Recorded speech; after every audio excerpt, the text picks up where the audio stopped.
guys, it's Will here from W.T.F Car Reviews, and today we're going to be reviewing this beautiful 2021 Dodge Challenger RT. Alright guys, before we start, I would like to give a huge thank you to Lakeland Chrysler Jeep Dodge for making this review possible. These guys have a huge inventory with a vehicle for basically everybody, and with this extremely kind staff, I would highly recommend anybody in the Florida area to come check these guys out and ask for Scott. So, for those of you guys who don't know, this Challenger has been around for quite a while now, and the Challenger came out originally in 1970, back when muscle cars in America were basically at an all-time high. But this vehicle definitely keeps its old school retro styling, and it also has some really cool optional features that I think you guys will find very interesting, while also keeping this Challenger at a pretty affordable price. But anyway, let's come around side over here. Very nice, and like I said, very aggressive styling. We'll come around back, check out the rear end. But yeah, very nice. So you can come down, you can see these really wide rectangular exhaust tips, and they fit very well in this rear diffuser. But let's come around side here, and if I didn't mention, you of course have a nice deck lid spoiler. But coming down here, you have really nice 20-inch blacked out rims, wrapped in Goodyear Eagle RSA tires. These are all seasons, just like the Camaro LT1, which is on Goodyear Eagle F1 tires. Slightly more aggressive, those are run flat tires. But let's come in. So you can see that you have a multi-piston rear brake, and that's one of the optional packages on this car that we will go over. But to have multiple piston rear brakes is very impressive. For those of you guys who don't know, the Camaro LT1 does not come with multiple piston rear brakes. So this vehicle being about 600 pounds heavier, it's very nice that this car will have added braking capabilities. But let's come along to the front, where you have the same 20-inch rims wrapped in Goodyear Eagle RSA tires. Very good. These are 245 45 R20 tires. If I didn't mention, it's the same dimensions for the rear. So this is a square setup. Very nice wheels. You got your massive multiple piston front brakes. These are at least 4 piston brakes with a very large rotor as well. But anyway, that's about it for the exterior styling on this 2021 Dodge Challenger RT with a 5.7 liter Hemi, of course. So how about we start her up and hear how she sounds.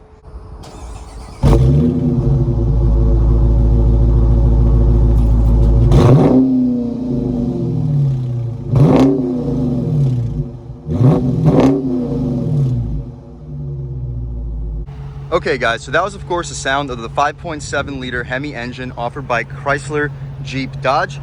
So let's open this hood up and see what this vehicle's engine looks like. And it's nice that it comes with struts.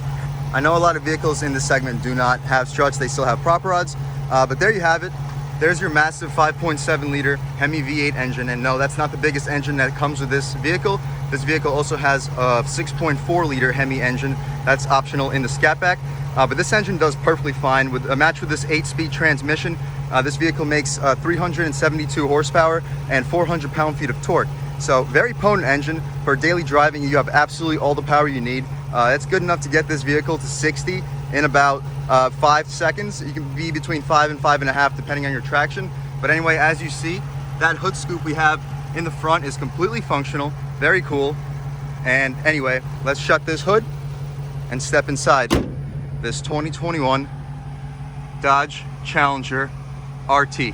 Okay, so stepping into this car while it's on, let's start by just taking a look at these door panels. It's very nice that for a base standard Challenger RT, basically, it comes with leather wrapped door panel for where your elbow will rest, which is very nice. I know a lot of vehicles in this segment not only have plastic up here, but they also have hard plastic. So it's very uncomfortable when you have your arm like out the window while you're driving. But as we come down, you have very high quality leather trim below it. Very impressed that they offer you that. And of course, you have a very soft elbow rest for where your elbow will rest. One complaint here is that the storage capabilities are really not that strong.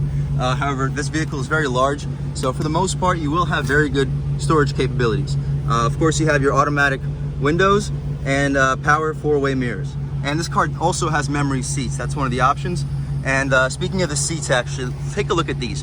These are absolutely incredible. So these are leather, of course, with suede Alcantara inlets, and very nice seats all around. But anyway, as you can see down there, you have aluminum pedals with rubber grips. Very nice. But anyway, let's step inside this 2021 Challenger RT while it's on. So the first thing you see is this optional flat bottom steering wheel. Very beautiful, very good 9 and 3 slots with good bolstering extensions for your hands. The steering wheel is pretty large compared to the steering wheel in my Camaro LT1, but no complaints when it comes to the steering wheel. One small complaint that I do have is that the seats aren't power completely. They are power sliding forward and back. They do have power lumbar controls, which is very impressive. I'm very happy that they offer you that. But I guess the height adjustments or the recline for the seat is manual, but not a big deal. You can get into your comfortable setting and just leave it there. But anyway, let's come along over here. So you do have auto headlights, of course, very nice. You have your power trunk release, you have your odometer settings and your light dimming. But we come over here, you have very nice aluminum paddle shifters. But one thing I don't like about these paddle shifters is, I don't know if you can pick it up, but they're not consistent to the whole way. So down here you have these buttons, they control, I guess, your media, but here it's basically your paddle shifter. So it's a high quality paddle shifter, but it's just not very big. It's very small, but it'll still do the job. But first thing you see over here is you got your stereo systems, very nice. You got your settings, you got your display, you got your safety and driving assistance, you got your mirrors and wiper settings, light settings, door locks, all your settings that you can use, your phone, Bluetooth. You got your Uconnect system itself. Very nice, very direct system. I like how it's angled for the driver. It's definitely very cool. And this car does have ventilated seats. As I mentioned, these seats are really cool, and it has performance control. So let's check it out. So you can have your engine and transmission in normal mode. You got your steering in normal mode, traction in normal mode. So it's very cool. You can put it in sport. You can put it in, I guess, eco mode. But anyway, very cool. You can control your climate through your infotainment, of course, and you got your media settings. So you can go through all those. But anyway, all in all, very impressive infotainment display. Coming along top, this dashboard is also very impressive. So it's completely leather wrapped. It's a little bit soft plastic over here with stitching still, but it's all in all incredibly impressive. This vehicle is really not dated at all. I'm very impressed all around. And coming up top, well, not up top, in here you got your gauges, and you got your really cool old school style gauges. Of course, you got your analog tachometer and your analog speedometer with a digital speedometer in the middle. And over here you can control your vehicle information. You got your performance, you got your fuel economy, which, wow. Okay, so if you guys can see, this car is averaging 18.6 miles per gallon. Very impressive with a 5.7 liter engine that basically does nothing but sit on a dealer lot all day. But let's check out the rest of these settings. So like I said, you got your digital speedometer. You can check your messages, you got your audio settings, your trip information. Very, very cool. So I'm very impressed with this car all around. I would definitely recommend it to anybody that's looking to buy a, I guess, fairly large two-door sports car. But anyway, let's come down. This shifter, it's very cool. It's very mechanical, but you just obviously one reverse, neutral, and drive. So let's check out this reverse camera actually. So it's not the greatest, I guess, resolution, but it still does the job. You can see basically everything you need to see. So all in all, no complaints when it comes to the rear view camera. Coming down, you do have your climate controls. It does have automatic climate, but unfortunately you can't see it on the system itself. It's should be showing up on your infotainment screen, but not a big deal. Very impressive. So let's just take a look at this Windows sticker very quickly and just go over everything that I happen to miss. So of course this base price is $35,000. Very cool. This car's standard features include sport mode. You got your active exhaust. That's very cool. That's a standard feature. You got your advanced airbags. You got your side airbags. You got your backup camera, of course. It's a standard feature on all cars today. You got your tire pressure monitoring, push to start, keyless entry, of course. You got a nice Uconnect 7-inch display. That's a standard feature with Apple CarPlay and Android Auto. And you do have a 6-speaker sound system with a 276-watt amplifier. So it's going to be a very good system. You're going to be very impressed. Definitely nothing to complain about when it comes to that. The leather performance steering wheel is a standard feature, but as you're going to see right now, the optional features in this car include the Alcantara Napa performance seats. That's a $3,000 option. You got your heated front seats with ventilation. That is huge. So to have a $3,000 package include those seats, the ventilated seats, and of course all the other options that we're about to go over, I would definitely option this car with this package. But this car also with this package comes with a heated steering wheel. That's huge, and it gives you the upgraded 8.4-inch display. So this isn't the base display. And coming down, you do have the performance handling group. That's an additional $1,600. That gives you your 20-inch by 9-inch lights out painted rims. Very nice. You can fit a wider tire on these rims since they're 9 inches. And you got your performance suspension with Brembo 4-piston fixed caliper brakes. I'm pretty sure the 4 pistons are only for the front. I believe the rear brakes are dual piston, but still to have multiple piston brakes all around this vehicle, it'll definitely improve this vehicle's handling capabilities. Of course, the optional features also include the flat bottom steering wheel. You got your driver convenience group, that's an additional $1,300. That includes blind spot monitoring with rear cross path detection. You got your HID headlamps with power multifunction mirrors with manual fold away. So they do fold, that's cool. And you got a run by aluminum air catcher headlamp. So it's similar to what you get in the Hellcats, but we'll check that out once we step outside this car one more time. You got your 8-speed automatic transmission. You got a remote start system in this car. That's very nice to have as an option. And you got your wheel locks. That's an additional $75 option. So all in all, very good options in this car. None of these options I would consider wasteful at all. This car is very nice, and for a total MSRP of under $35,000, you get a really good car with a very strong engine and really nothing to complain about all around. But so one last thing that I really want to show you guys is the back seat space as well as the trunk space in this car. So let's just step back really quick and do exactly that. Okay, so to step into the back seat of this Challenger RT, all you got to do is pull this lever over here, and you can see that it is very tough to get in here. I'm going to try to sit behind my seat settings really quickly, and this is doable. It's not particularly comfortable. You're not going to get much more space than you would in, I guess, the Camaro LT1. Wow. Yeah, sitting behind my seat settings, this is literally impossible. I wouldn't recommend this to anybody. So when people say that the Dodge Challenger is more practical compared to, I guess, vehicles like the Camaro Mustang, it is true. You can fit people back here, but I will have to adjust my driver's seat settings, and the passenger will have to adjust their seat settings to get people back here. But obviously you have more space compared to the Camaro. You got much more comfortable seats compared to the Camaro, and you can fit a fifth person here in a big sticky situation. And you can jab your hand into this armrest, and you can see that you do have a padded armrest with cup holders for your rear passengers. So all in all, nothing to complain about. But for somebody that's 6 foot, I'm 6 foot, about 185 pounds, and sitting behind my seat settings, it's just not happening. So I will have to adjust my seat settings in the front to make this possible, or just sit behind the passenger and have them sacrifice a little bit of their legroom. But overall, you can fit 5 people back here. If you need to fit 5 people on a daily basis in a, I guess, sports car, that's when I would start to look at the Dodge Charger. But all in all, not a bad amount of space. So let's just check out the trunk space really quick and then take this car out for a test drive. Okay, so to step into the trunk of this vehicle, you just press the button. It doesn't open for you, but it does have struts, so very nice, and a much larger opening compared to the Camaro. Still not as large as, I guess, a sedan. If you need to get that opening to be the maximum capabilities, that's where I would start to look at the Dodge Charger as well.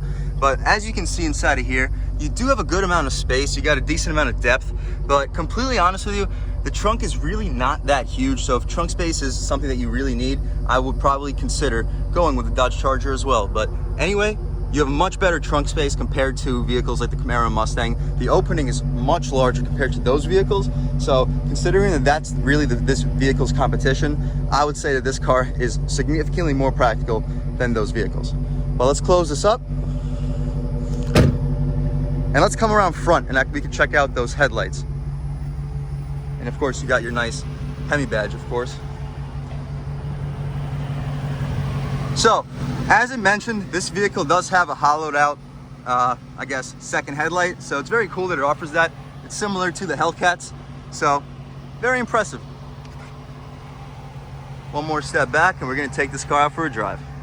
All right, guys, so now we've just about seen everything there is to see with the inside and outside of the 2021 Dodge Challenger RT. Let's take it out for a drive and see how she performs. So still impressed with this shifter. Definitely feels very high quality. And these seats are extremely comfortable. You can hear that 5.7 liter Hemi behind you pretty well.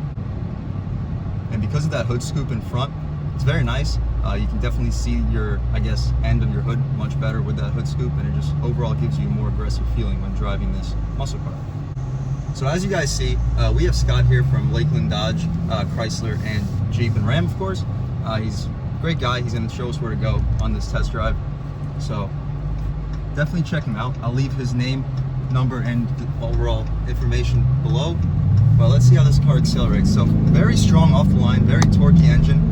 Just barely on the throttle at all, going to about 2,800 RPM. Very strong acceleration, very impressive.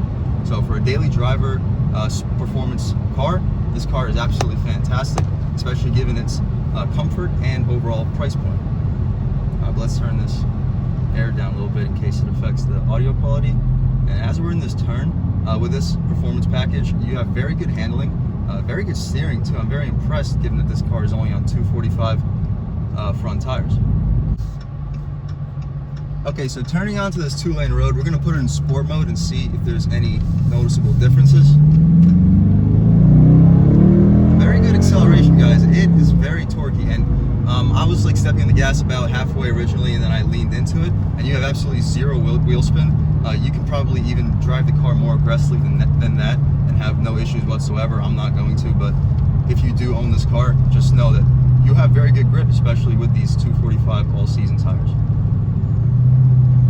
And now that we're in sport mode, you can hear your automatic rev match downshifts with the ZF 8-speed transmission.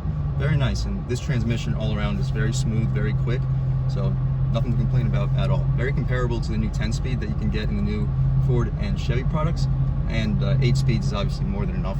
So we're at this red light. It's going to be a good opportunity to see how this vehicle handles or performs off the line. We're going to lead into it a little bit and see if there's any wheel spin or any like issues that you guys should be aware of before buying this car. So whenever this light turns green, we're going to take off. All right, guys.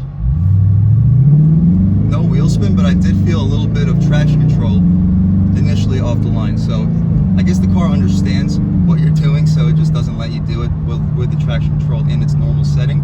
But you can put it into the traction control sport setting and fix those problems.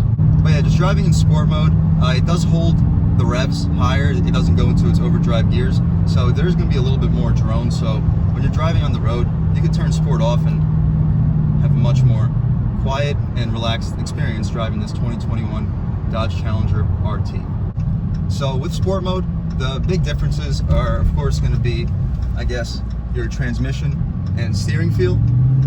In normal mode, it makes the car feel more daily drivable, but in sport mode, the car definitely acts sporty. So this vehicle is 4,100 pounds. It's about 600 pounds heavier than the Camaro and about 400 pounds heavier than the Mustang GT. So it's definitely bigger, it's definitely more practical, but it's also definitely going to drive like a bigger vehicle. It's a muscle car. It's not going to be intended to be the same sports-oriented vehicles like the other ones are. But this vehicle has its own market basically all to itself, so it's very popular. You see them all over the road all the time. They sell incredibly well, and they do drive incredibly well. It hides its 4,100 pounds, absolutely incredible. So another thing I noticed is just overall ride quality. It's very good ride quality, especially with this performance suspension. So if that's something that you're worried about buying this car, I wouldn't be. At least given with these 40 series sidewall tires, which aren't run flats, it definitely makes the car very smooth. And similar to the Ram, this car has very good cooled seats. This car does have suede Alcantara inlets, which will make the seat a little bit warmer when you sit on it, so you don't feel the cooled seats quite as much. But compared to 99% of cooled seats that you will feel in a vehicle, this system is basically just as good as anything else. So one thing I didn't mention yet are these blind spot monitoring systems. They do a great job. They definitely help me like see the blind spots, although this vehicle really doesn't have that bad of blind spots compared to like the Camaro, because the Camaro has a much more aggressively sloped design. This car is more old school, boxy muscle car shape, so given that this car is like that, you are going to be able to see much better. So the blind spot monitoring, not a must. And this rear view mirror, it does seem like it's a little bit zoomed, so I can see the rear of my car very well. It doesn't seem like it goes on forever like it does with the Camaro. So for overall drivability, this car is absolutely fantastic. I really can't think of a better daily driving performance car with 2 doors. So this vehicle, when it first came out in 2008, I believe, if I'm wrong about that, definitely give it to me in the comment section. But when it came out in 2008, it wasn't yet owned by FCA. So given that those changes have occurred, this vehicle's quality control is just through the roof compared to how it was in the beginning. I remember those first original Challengers, like, yeah, you can still get them with a similar Hemi engine. That they definitely kept, but compared to those old vehicles, this car just feels miles ahead when it comes to quality. But all in all, that's about it for this car. It's a fantastic car. I really enjoyed filming it. I hope you guys enjoyed watching it half as much as I enjoyed filming it for you guys. Definitely check out Lakeland, Chrysler, Jeep, Dodge, Ram, and definitely ask for Scott too. Great guy. He will definitely take care of you. But please subscribe, like, comment. Let me know what I can improve on. Let me know of some cars that you would like to see on this channel. I'll definitely appreciate any input. And all in all, thank you so much and have a great day.